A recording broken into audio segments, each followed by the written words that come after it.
이 시간 돈 사모하는 영혼들 주님의 말씀을 받을 때에 아버지 하나님께서 지혜 주셔서 깨닫게 하시고 그 말씀 붙들고 한 주간도 믿음으로 승리하고 살아가는 우리 모든 성도들이 되게 하여 주시옵소서.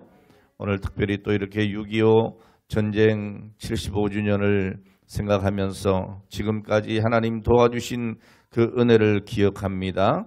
아버지 이 나라의 민족을 긍휼히 여겨주시고 다시 한번 회복케 하시고 부흥케 하여 주옵소서.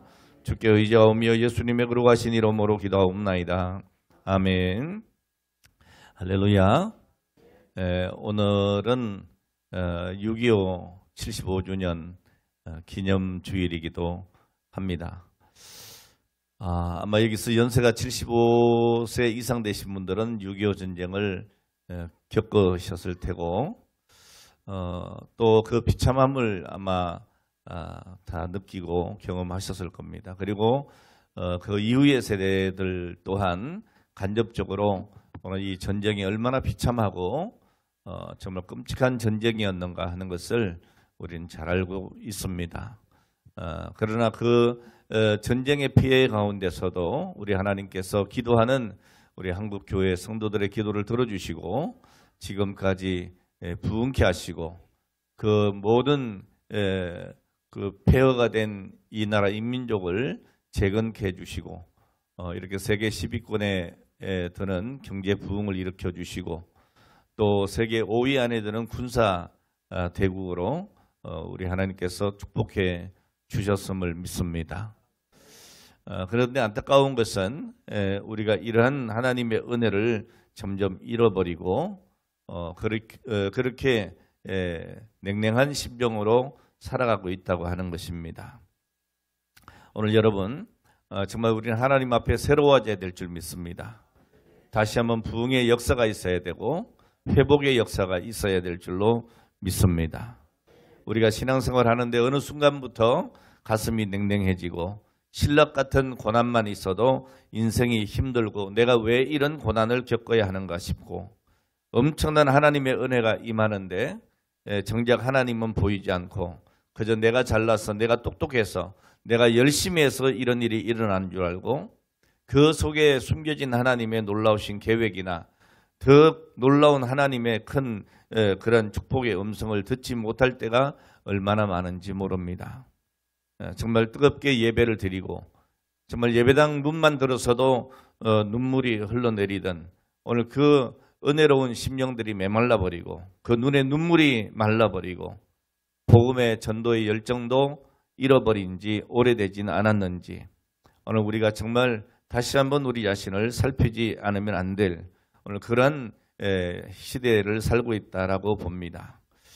오늘 여러분 정말 우리가 이 땅에 살아가면서 하나님의 은혜를 저버리고 그리고 하나님의 주신 그런 복음의 열정을 잃어버리고 정말 본질을 보지 못하고 그 영혼이 보이지 않고 그저 세상의 주변만 보이는 오늘 그리고 왜 내가 이 땅에 태어났는지 왜 살아가는지 내가 왜 이 직분을 맡았는지 하나님의 부름의 목적을 잃어버렸다면 우리는 다시 회복해야 될 것입니다. 그리고 믿음의 부흥이 다시 한번 우리에게 일어나야 할 줄로 믿습니다. 과연 이렇게 무기력해진 나라면 오늘 우리라면 정말 우리가 변화될 수가 있을까?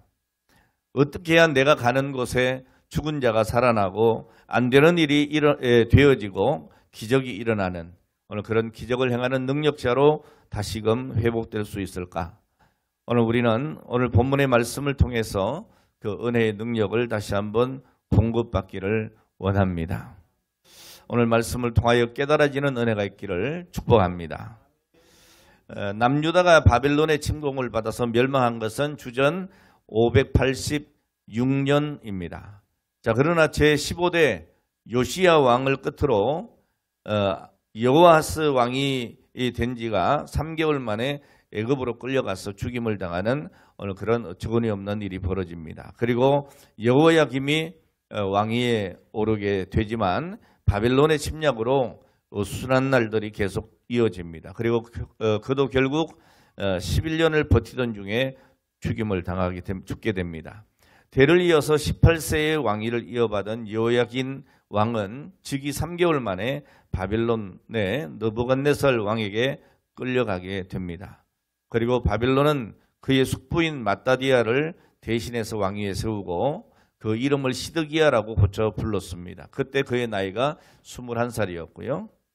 열왕기하 마지막 장면에서 보면 이 시드기야 왕은 재위 11년 만에 아주 비참하고 불행하게 그렇게 바벨론으로 끌려가고 결국 남유다는 멸망하게 됩니다.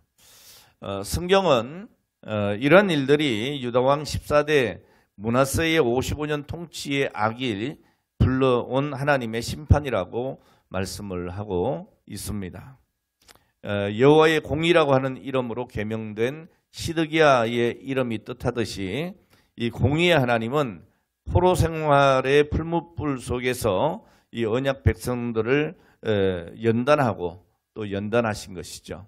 오늘 여러분 이 나라의 민족이 이런 연단 가운데 들어가지 않도록 우린 깨어 있어야 될 줄로 믿습니다.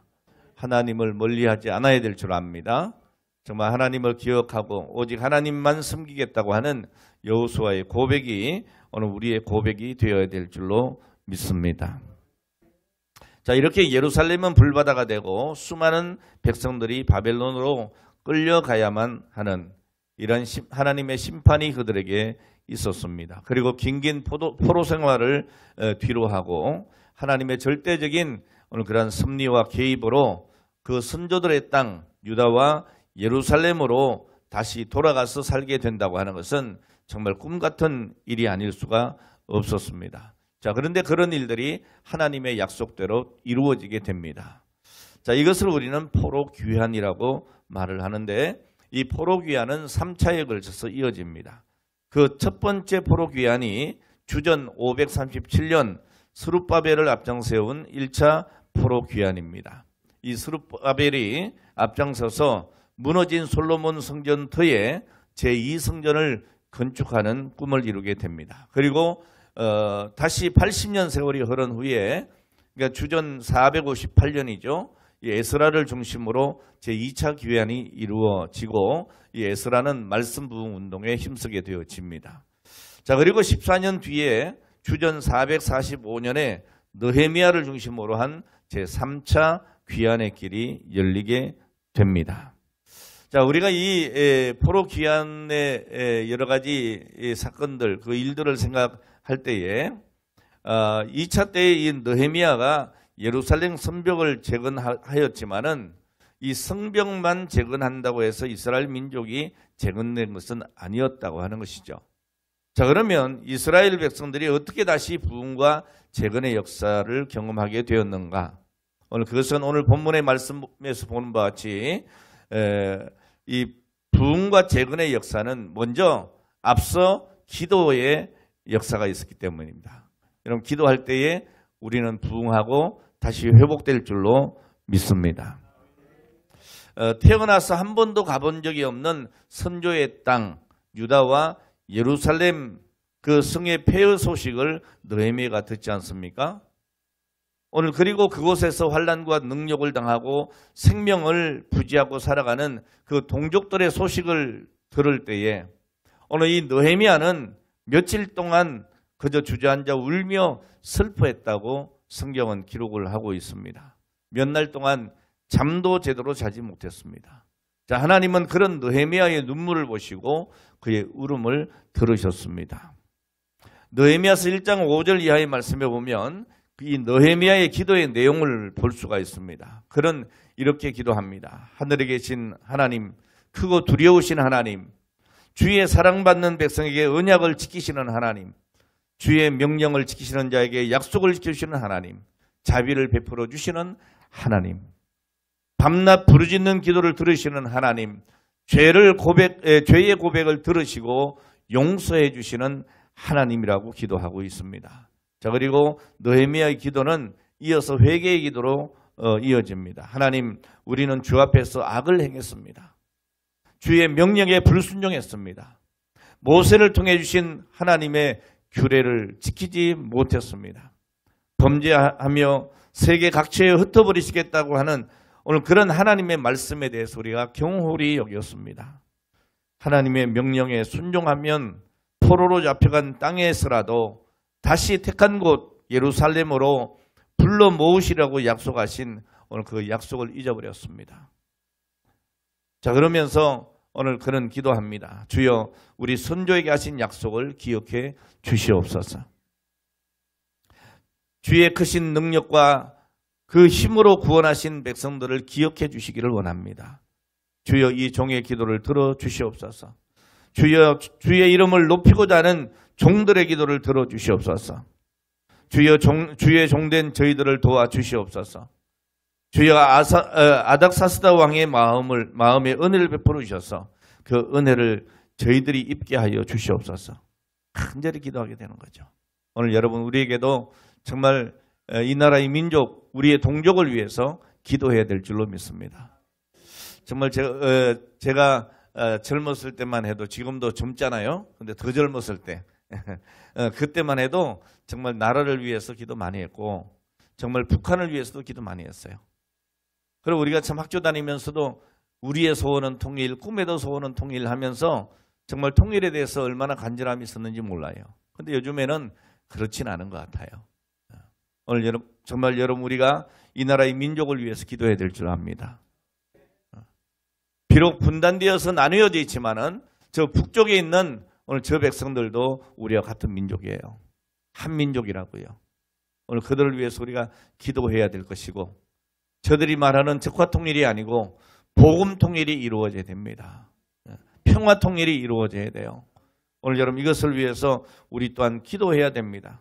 아닥사스다 왕의 마음에 은혜를 베풀어 주시옵소서 한 것처럼 저 북한의 지도자를 위해서 우리가 또한 기도하고, 저들도 예수 그리스도를 영접하고 정말 그 악한 모든 계획을 버리고 하나님 앞에 겸손하게 다시 한번 손을 드는 역사가 일어나고, 그래서 이 남북이 복음 통일되는 오늘 그런 역사가 있게 해달라고 우리는 기도해야 될 줄로 믿습니다. 오늘 사랑하는 여러분, 하나님은 살아계십니다. 하나님은 기도하는 백성들의 기도를 들으십니다. 하나님이 친히 약속해 주셨어요. 너는 내게 부르짖어라. 내가 내게 응답하겠고 내가 알지 못하는 크고 비밀한 일을 내게 보여주신다고 말씀하고 있습니다. 요한복음 15장 17절 말씀 보면 너희가 내 안에 거하고 내 말이 너희 안에 거하면 무엇이든지 원하는 대로 구하라. 그리하면 이루리라고 말씀하고 있습니다. 시편 50편 15절 말씀, 우리가 잘 아는 말씀입니다. 환난 날에 나를 부르라. 내가 너를 건지리니 내가 나를 영화롭게 하리라고 말씀하고 있습니다. 오늘 여러분, 오늘 이 회복의 역사가 느헤미야에게만 있었던 일이 아니라 이 시대에 기도하는 우리에게도 있어지는 하나님의 약속의 말씀인 줄로 믿으시기를 바랍니다. 우리 모두 기도의 능력을 믿고 주 안에서 승리하는 오늘 그런 성도가 되기를 축복합니다. 오늘 여러분, 기도할 때에 부흥과 재건의 역사가 일어나게 되어집니다. 두 번째로, 부흥과 재건의 회복의 역사는 말씀을 깨달을 때에 일어나는 것입니다.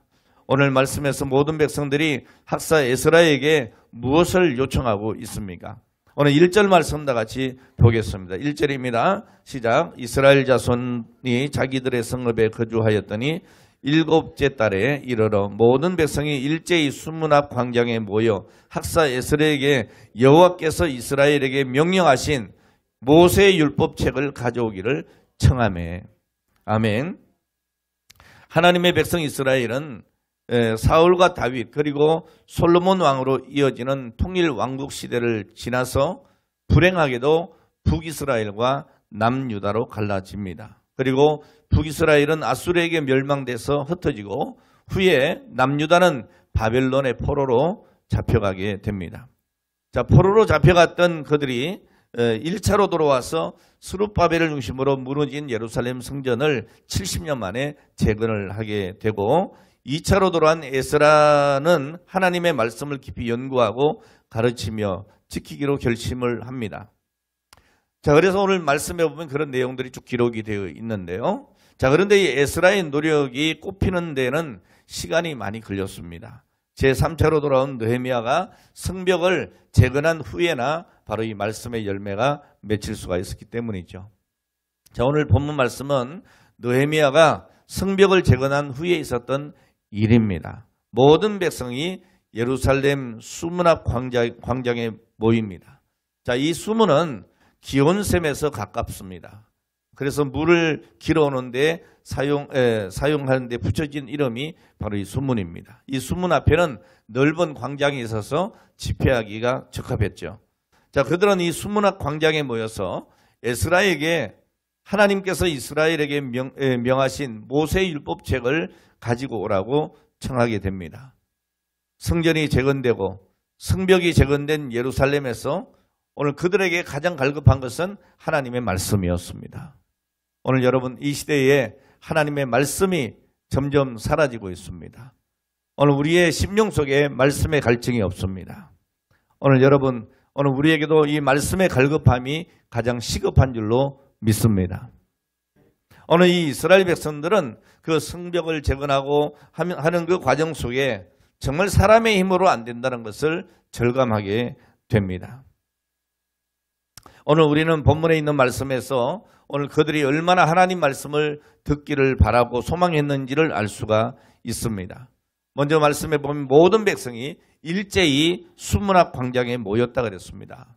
자, 거기에는 남자든 여자든 알아들을 만한 모든 사람들이 다 나와 있었다고 말하고 있습니다. 그러니까 모일 수 있는 사람은 다 모인 거예요. 뭐 그 당시에 이렇게 모인다 그러면 주로 남자들 중심이었는데, 이게 관례였는데, 오늘 그 자리에는 여자들뿐 아니고 어린아이라도 알아들을 만한 사람은 다 모였다 그랬습니다. 오늘 여러분, 우리 교회도 다시 한번 그런 부흥이 일어나기를 바랍니다. 아마 우리 교회에 등록된 분들이 다 나오면 이 자리가 차고 넘쳐서 앉을 자리가 없을 거예요. 오늘 여러분, 그렇게 모이는 역사가 있기를 바랍니다. 자, 그리고 그들은 당시 하나님의 최고의 말씀의 전문가인 학사 에스라에게 말씀을 요청을 하게 됩니다. 단지 귀로 듣고 머리로 이해하는 지식이 아니고 하나님의 말씀의 의미를 분별하고 깨닫고 실천하기를 원했던 겁니다. 오늘 그들이 얼마나 말씀에 대한 갈증이 있는가 하면, 오늘 여기 말씀 보면요, 새벽부터 정오까지 그랬어요. 새벽부터 정오까지 무려 6시간 이상을 에스라가 큰 소리로 읽어주는 그 하나님의 말씀을 듣는 거예요. 정말 우리 교회도 한번 이 말씀 통독의 시간을 한번 가지면 어떨까, 그런 생각도 있습니다. 하루 그냥 시간을 내는 거예요. 예? 하루 시간 내서 아침부터 나오는 겁니다. 아침부터 나와서 언제까지? 그냥 저녁 때까지. 점심 때는 김밥 하나 딱 때우고 저녁 때까지 성경 읽는 거예요. 오늘 여러분, 역사가 일어날 줄 압니다. 얼마나 좋을까? 한번 해볼까, 이런 생각을 하면서 기도하고 있어요. 자, 오늘 여러분, 이들은 새벽부터 정오까지 무려 6시간 이상을 하나님의 말씀을 듣습니다. 오늘 그들은 새벽이 되기 전에 모여서 어두움이 그치기를 기다렸다가 태양이 내리쬐어서 더 이상 말씀을 들을 수 없을 때까지 말씀을 들은 거예요. 오늘 여러분, 백성들은 모두 이 율법책 읽는 소리에 귀를 기울였습니다. 그들이 하나님의 말씀이 얼마나 갈급한지, 얼마나 그 말씀을 사모했는지 하나님 말씀 듣는데 몰입을 한 거예요. 오늘 여러분, 하나님 말씀을 사모하시길 바랍니다. 오늘 우리에게는 하나님 말씀 듣기에 간절함이 있어야 합니다. 많은 사람들이 이 풍요로운 세상에서 말씀의 갈급함을 잃어버렸습니다. 오늘 여러분, 과연 말씀이 없이 이 풍요로운 세상을 살아가는 오늘 그들에게 당신은 행복합니까? 라고 물으면 과연 나는 행복하다, 이렇게 말할 사람이 얼마나 될 것 같습니까?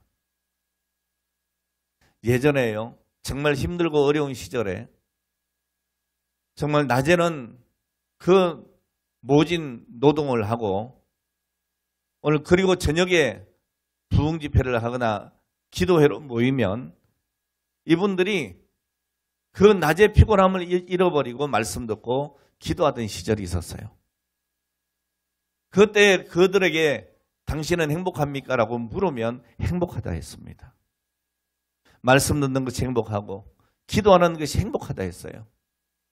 근데 오늘날 이 풍요로운 세상 속에 살아가는 오늘 많은 사람들에게 그래서 행복합니까? 이렇게 물으면 오늘 그들이 행복하다고 말하는 사람이 얼마나 될까 싶습니다. 오늘 여러분들은 어떻습니까? 얼마나 말씀의 갈증을 느끼고 있습니까? 아모스 8장 11절에서 이렇게 말씀합니다. 주 여호와의 말씀이니라. 보라, 날이 이럴지라. 내가 기근을 땅에 보내리니 양식이 없어 주림이 아니며 물이 없어 갈급함이 아니요 하나님의 말씀을 듣지 못한 기갈이라고 했어요. 오늘 여러분, 지금이야말로 하나님 말씀에 대한 굶주림의 시대가 아닌가 싶습니다. 말씀에 대한 권위가 무너집니다. 말씀을 고전으로만 여겨지는 시대가 됐습니다. 말씀을 듣지 못한 굶주림과 목마름의 시대가 바로 이때가 아닌가 싶습니다. 근데 정작 여러분, 우리가 예전처럼 말씀을 듣지 못해서 그렇습니까? 그렇지는 않아요. 오히려 말씀 들을 기회가 너무 많습니다. 심지어 라디오만 틀어도 오늘 거기에 설교를 하는 방송이 있고 TV를 틀어도 마찬가지입니다. 오늘 여러분 말씀 읽기가 힘들면 오늘 여러분 오디오로 된 성경도 있어서 그저 귀에 이어폰만 꽂아도 말씀을 들을 수가 있습니다. 자, 그런데 왜 이 시대가 말씀에 대한 굶주림의 시대인 것입니까? 오늘 그 말씀에 대한 사모함이 없는 겁니다. 깨닫고자 하는 열정이 없는 겁니다. 오늘 다시 한번 여러분 말씀으로 강조합니다. 하나님은 우리에게 말씀을 통해 부흥을 주시는 겁니다. 부흥의 시작은 백성들이 말씀의 귀를 기울이는 것입니다. 오늘 본문 3절과 6절 말씀에 보면 이렇게 기록되어 있습니다.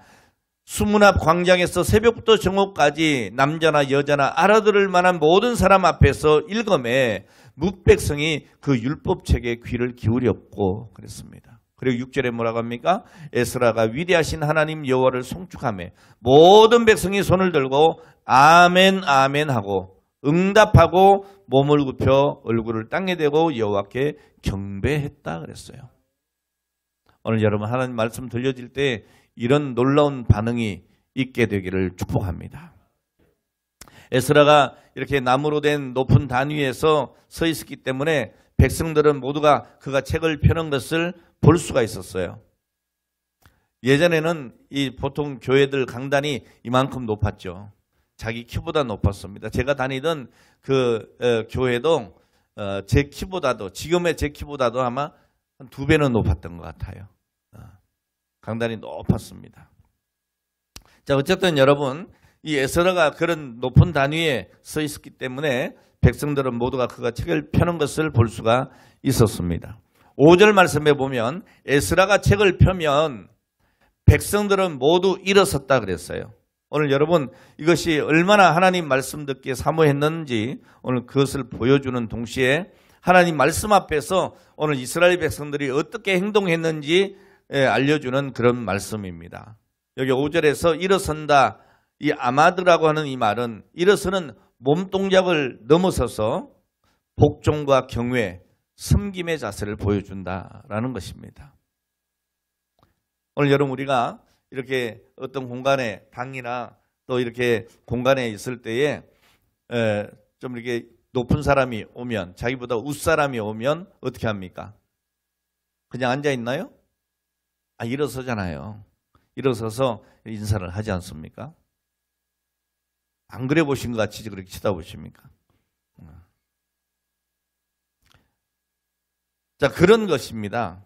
이렇게 윗사람들이 들어올 때 일어서는 것은 여러분 단지 몸을 이렇게 세우는 것이 아니라 존경한다고 하는 뜻이 담겨 있는 거죠. 여러분 하나님의 말씀을 읽을 때에 그 말씀에 순종하겠다고 하는 의지 없이 그저 몸만 일으킨 것이 아닙니다. 오늘 그들 마음속에는 말씀에 대한 경외가 있었던 거예요. 지금도 이렇게 동남아 지역의 선교지에 가면 찬양하면 다 일어납니다. 다 일어나요. 그리고 어떤 교회를 가면 말씀을 봉독하면 일어나더라고요. 오늘 왜 그러느냐? 오늘 그 말씀에 대한 복종, 경외, 그 말씀에 대한 어떤 섬김의 자세를 말하는 거죠. 자, 그때 수문학 광장에서 에스라가 말씀을 읽을 때에 일어섰던 사람들은 진심이었습니다. 오늘 우리에게도 이런 진심이 있기를 바랍니다. 우리가 행위적으로 일어나진 않지만 하나님의 말씀이 들려지면 오늘 여러분 심령으로부터 일어섬이 있는, 하나님의 말씀에 대한 순종과 복종, 경외심이 있는 오늘 그런 여러분들 되시기를 주의 이름으로 축원합니다. 6절 말씀에서 보는 바와 같이 에스라가 위대하신 주 하나님을 찬양하면 백성은 모두 손을 들고 아멘, 아멘 하고 응답했습니다. 그리고 엎드려 얼굴을 땅에 대고 경배했다는 거죠. 여러분, 하나님 앞에 무릎을 꿇는다는 것이 뭐냐? 찬양입니다. 말씀의 소리를 높여 읽던 에스라는 하나님을 찬양했습니다. 송축했다 그랬습니다. 하나님께서 그 백성을 바벨론에서 돌아오게 하시고 또 예루살렘 성전과 성벽을 재건하게 하신 것을 감사했습니다. 자, 이렇게 거룩한 모임을 가지게 하신 하나님을 찬양하는 겁니다. 오늘 여러분, 우리에게 이런 은혜가 있기를 바라요. 우리가 모일 때마다 여기까지 인도하신 하나님, 오늘 이 나라의 민족을 부흥케 하신 하나님, 오늘 내 삶을 주관하시고 오늘 나의 모든 필요를 채우신 하나님을 찬양할 수 있는 오늘 여러분이 되고 우리의 이 모임이 그런 거룩한 모임 되기를 주의 이름으로 축원합니다. 우리는 아멘 아멘 하여서 하나님을 예배해야 될 줄로 믿습니다. 여러분, 하나님의 말씀에 대해서 우리가 아멘 아멘 하는 것은 당연한 일입니다. 하나님의 말씀에 진심으로 우리가 아멘하고 하나님께 영광 돌리게 되기를 축복합니다. 저희 교회도 언젠가 아멘 하는 분이 계셨어요. 연세가 있었던 분인데 설교하면 막 저기서 갑자기 아멘 아멘 하는 거예요. 처음에 제가 깜짝 놀랐습니다. 그런데 그 아멘이 진심이에요. 네. 오늘 여러분에게도 하나님 말씀이 들려질 때에 정말 진심의 아멘이 있기를 주의 이름으로 축복합니다. 수문학 광장에 모인 사람들은 이른 아침부터 정오까지 적어도 6시간 이상 오늘 이 말씀을 경청했습니다. 오늘 여러분, 순종하는 마음으로 들려지는 그 말씀을 듣는 것은 매우 중요합니다. 자꾸 내 생각으로 해석하거나 듣고 싶은 것만 들으려고 해서는 안 되는 겁니다. 오늘 말씀을 들을 때에 오늘 여러분 성령 하나님의 도우심을 위해서 기도해야 합니다. 그리고 말씀을 받아야 하는 것입니다. 그러니까 여러분, 교회 나오시면 가장 먼저 해야 될 일 중에 하나가 뭐예요? 하나님, 오늘도 들려지는 말씀을 깨닫게 해주시옵소서. 저 말씀이 내게 주시는 하나님의 말씀, 하나님의 음성으로 들려지게 하여 주시옵소서. 오늘 여러분, 우리가 성령 하나님의 도우심을 위해서 기도하고 그 말씀을 받아야 하는 것입니다. 오늘 여러분, 성령의 감동이 없는 자리는 그 단 몇 분도 지겹고 답답합니다. 그러니까 성령의 감동이 없는 분들의 그 특징이 뭔가 하면 설교 들을 때에 자꾸 시계를 쳐다본다는 거예요. 핸드폰을 쳐다본다는 거예요. 오늘 여러분, 핸드폰 얘기가 나왔으니까 말이지만 여러분, 교회 들어서면 예배가 시작되면 핸드폰은 여러분 손에서 멀리 갔더니 해야 돼요. 예? 예배 드리면서도 문자하고 예배 드리면서도 자꾸 인터넷 보고 예배 드리면서도 자꾸 뭔가 만지작거리고 제발 좀 그러지 마시기 바랍니다. 아셨죠? 여러분, 사회적으로도 어느 자리에 가면 휴대폰은 잠시 꺼두시는 게 좋습니다. 그럽니다. 음악 공연을 가도 핸드폰 끊으라 그럽니다. 오늘 여러분, 예배는 우리 하나님 앞에 드리는 거니까 오늘 여러분 이것을 꼭 기억하시면 좋겠습니다. 네. 제가 여기서 다 보면 보입니다. 오늘 말씀드리니까 오늘 이후부터 예배 시간에는 핸드폰 보지 않는 걸로. 어떤 분들은 물론 휴대폰을 통해서 찬송도 보고 성경도 읽고 합니다. 그건 제외. 그건 제외. 그러나 그 이외의 것은 안 된다 하는 것입니다. 자, 어쨌든 여러분, 정말 우리는 성령님의 감동이 있어져야 말씀의 은혜가 있는 겁니다. 성령님께서 주관하실 때에 이 이스라엘 백성들은 시간 가는 줄 모르고 낭독되어지는 그 율법책에 귀를 기울였습니다. 여러분, 이게 뭐냐? 부흥의 시작이에요. 오늘 여러분 들려지는 말씀이 내 귀에 쏙쏙 들어오고 오늘 시간 가는 줄 모를 때에 오늘 여러분 부흥이 시작이 되는 겁니다. 여러분 말씀을 읽고 들을 때에 지루함이 없다. 여러분 부흥의 시작이에요. 오늘 하나님 말씀을 읽고 들을 때에 정말 시간 가는 줄 몰라야 돼요. 오늘 여기 말씀에 보면 귀를 기울였다고 그랬잖아요. 이 귀를 기울였다고 하는 것은 순종하려고 하는 태도를 의미하는 것입니다. 하나님의 말씀을 순종하는 마음으로 읽을 때에 살아계신 하나님의 음성이 되는 것입니다. 자신이 중심이 되려고 하는 사람은 절대로 하나님을 참으로 예배할 수가 없습니다. 여러분, 하나님을 영광스럽게 하려고 하는 예배자만이 참 행복을 누릴 수 있다는 것을 깨닫기를 바랍니다.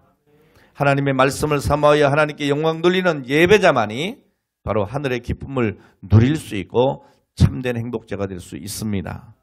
하나님 말씀을 삼아오는 사람들은 이 에스라를 통해서 말씀을 듣고 하나님을 신뢰하고 충성하는 예배자가 되었습니다. 자, 이렇게 예배자가 된다고 하는 것은요, 여러분 단순히 그냥 예배하는 것으로 그치지 않습니다. 오늘 본문 12절 말씀에 넘어가 보면 뭐라고 얘기합니까? 그들은 돌아가서 먹고 마시며 없는 사람들에게 먹을 것을 나누어 주고 크게 기뻐했다 그랬어요. 할렐루야. 하나님의 말씀을 듣고 배운 바를 밝히 깨달은 오늘 이 백성은 그 삶의 예배를 드린 겁니다. 오늘 여러분들이 이 예배를 통해 들려지는 말씀을 듣고 나아가서 삶의 예배로 실천되어야 될 줄로 믿습니다. 자, 그리고 부흥과 제거는 말씀을 통해서 성령의 감동으로 내 심령의 변화가 일어나야 한다는 거예요. 오늘 사랑하는 여러분, 이 시간 다시 여러분의 심령에 성령의 불이 붙기를 바랍니다. 오늘 여러분 성령의 불이 있어야 합니다.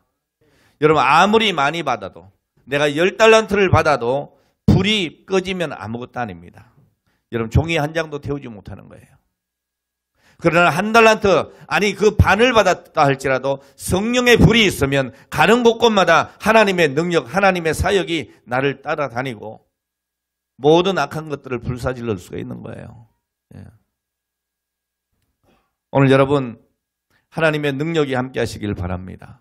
오늘 여러분 이 시간에 여러분 심령의 새로운 변화가 일어나길 바랍니다. 하나님의 은혜가 은혜로 깨달아지기를 바랍니다. 오늘 그때 내가 얼마나 행복하고 얼마나 사랑받는 자인지를 알게 되는 거예요. 여러분 축구선수, 지금은 감독입니다마는 이영표 집사님 이야기 간증에 있습니다. 이영표 집사님 군포에 있는 제가 아는 교회 집사님이신데, 자, 이영표 집사님이 이런 간증을 했습니다. 어느 날 사과 한 입을 베어 물었는데 배가 얼마나 고팠는지 그 사과가 너무너무 맛있는 겁니다. 그 순간 이 사과가 너무 맛있었어요. 눈물이 다 나더라는 거예요. 근데 그 눈물이 그냥 눈시울만 적시는 그런 눈물이 아니고 그냥 왈칵 쏟아지더래요. 그리고 깨달았답니다. 아, 이 사과 하나가 내 입에 오기까지 하나님의 은혜가 있었구나. 햇빛과 비를 주신 하나님, 우리를 위해 먹을 것을 온 땅에 만들어 놓으신 하나님, 오늘 그 하나님의 은혜가 너무너무 감사해서 눈물이 왈칵 쏟아지더라는 거예요. 이 사과나무를 심고 가꾼 그 농부의 수고가 이 사과 속에 고스란히 담겨 있구나. 영상을 보듯이 주마등처럼 지나가는 그 수고가 너무나 고마워서 눈물이 왈칵 쏟아지더라는 거죠. 자, 그리고 그 사과가 내게 오기까지 그 사과를 따고 상자에 담고 오가는 그 모든 유통 과정들이 생각이 나고, 가게를 만들어서 사과를 받아서 손님을 기다리다가 내게 사과를 팔아준 오늘 그분이 또한 그렇게 고맙더라는 거예요.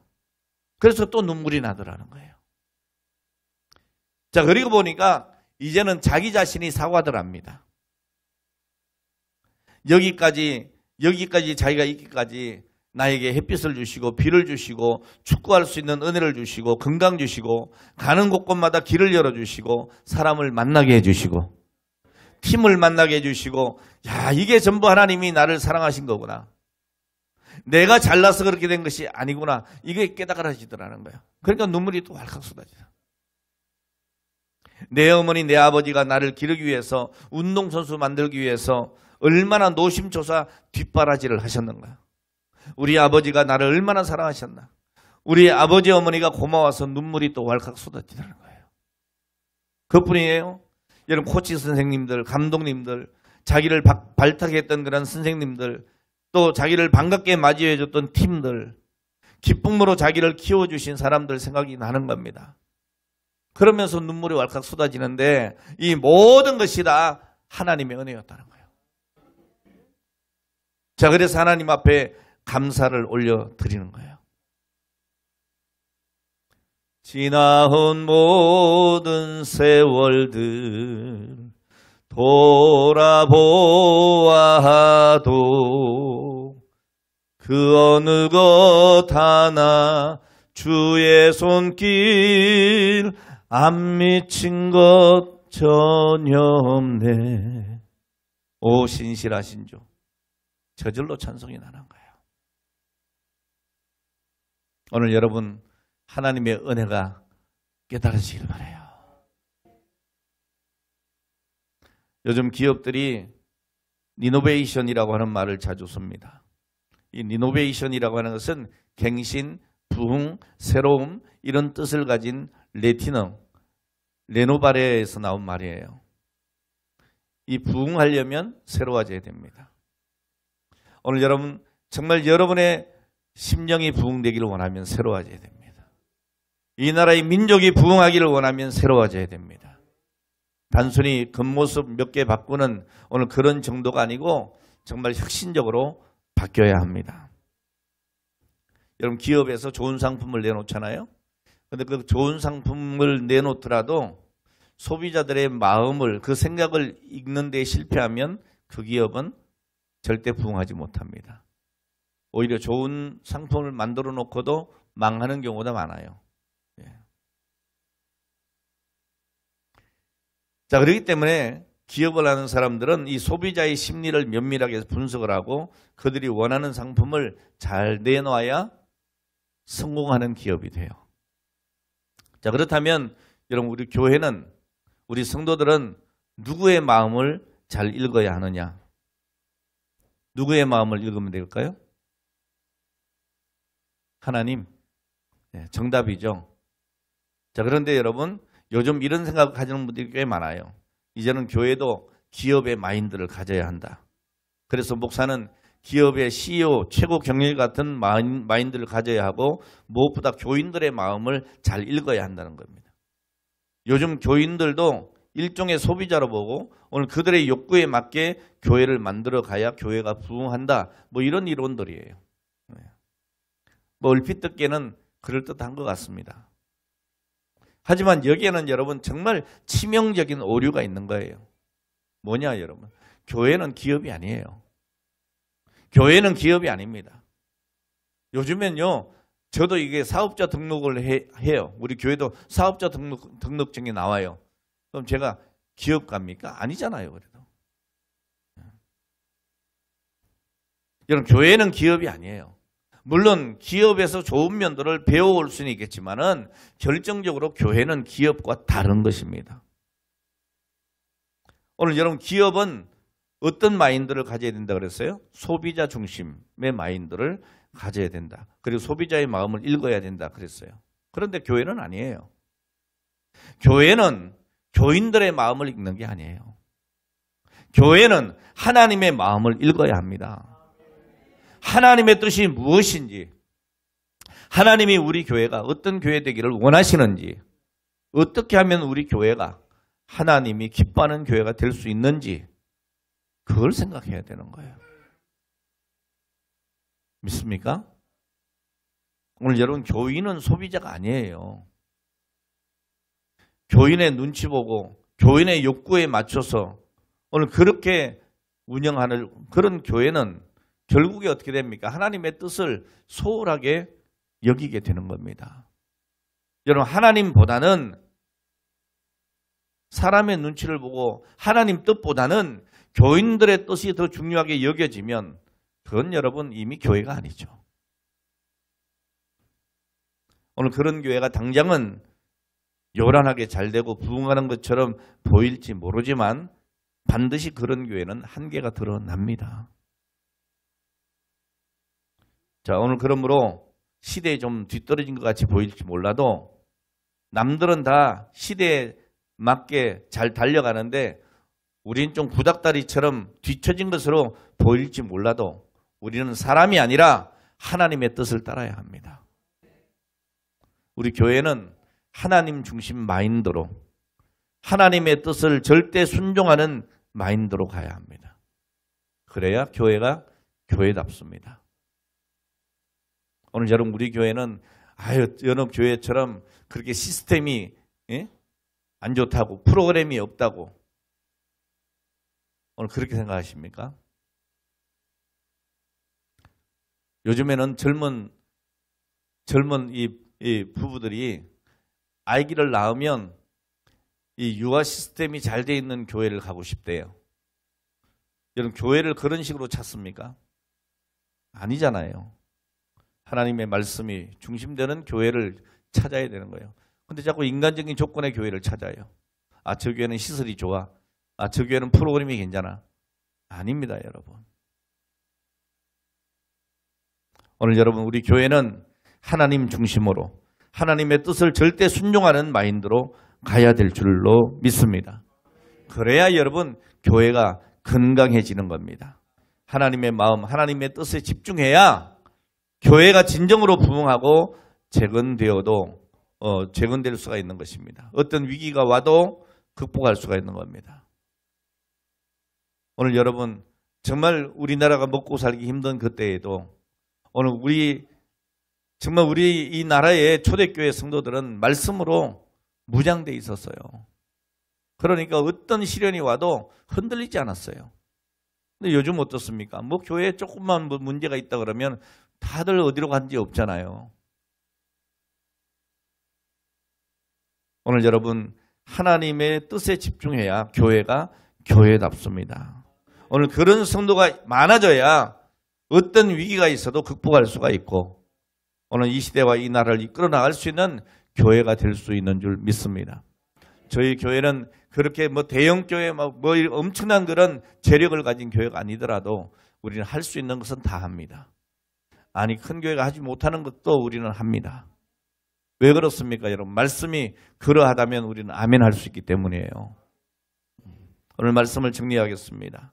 오늘 여러분 교회가 사람이 아닌 하나님의 생각을 잘 알아야 된다고 했는데 자 그렇다면 하나님의 마음을 잘 아는 방법이 뭐냐?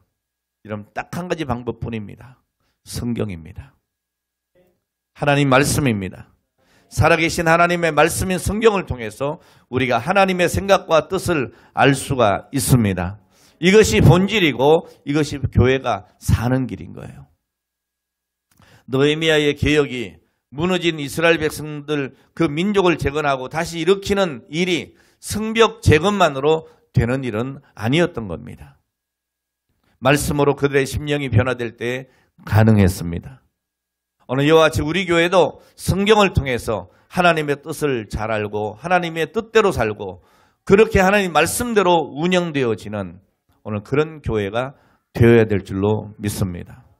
교회 안에서뿐이 아니고 교회 밖에서 또 우리 직장에서 또한 사업을 하면서 가정에서 내가 가는 모든 곳에서 하나님의 말씀대로 하나님의 뜻대로 사는 참 그리스도인이 돼야 되겠다고 하는 이 결단이 오늘 여러분 모두에게 있기를 주의 이름으로 축원합니다.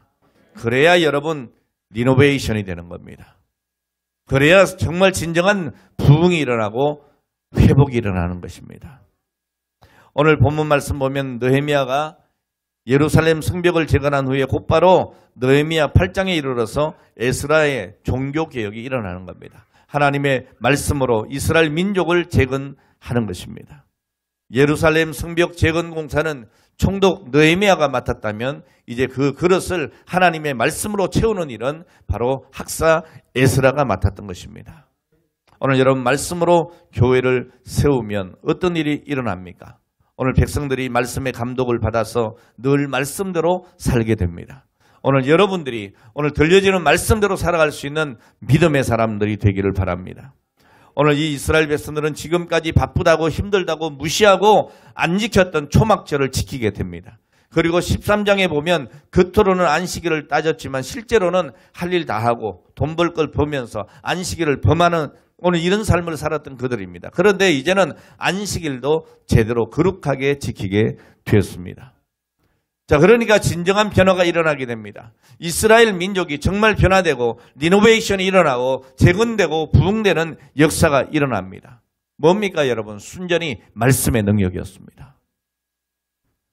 하나님의 말씀의 능력이 회복되니까 그동안의 이스라엘 백성들이 자기 자신이 하나님의 백성인 것을 잊어버리고 이방인들과 섞여 살고 그리고 이방인들과 자녀들을 결혼시키고 살았는데 이런 일들이 다 깨달아지고 청산하게 되는 겁니다. 오직 하나님께로 나가는 거예요. 하나님의 말씀이 내 안에 들어오니까 이 말씀에 따라서 변화가 일어나고 내가 하나님의 백성이라고 하는 확실한 소속감이 생기는 겁니다. 오늘 여러분 이 은혜가 있기를 바랍니다. 나는 하나님의 자녀야. 하나님의 사람이야. 오늘 여러분 이것이 분명히 깨달아지기를 바랍니다. 그래야 여러분 세상과 구별된 삶을 살 수가 있는 거예요. 그래야 여러분 주일을 주일답게 섬길 수가 있는 거예요. 여러분 바른 예배자가 될 수가 있는 거예요, 여러분. 오늘 사랑하는 여러분, 이제 우리 안에 이런 말씀의 역사가 정말 충만하게 일어나기를 간절히 소원합니다.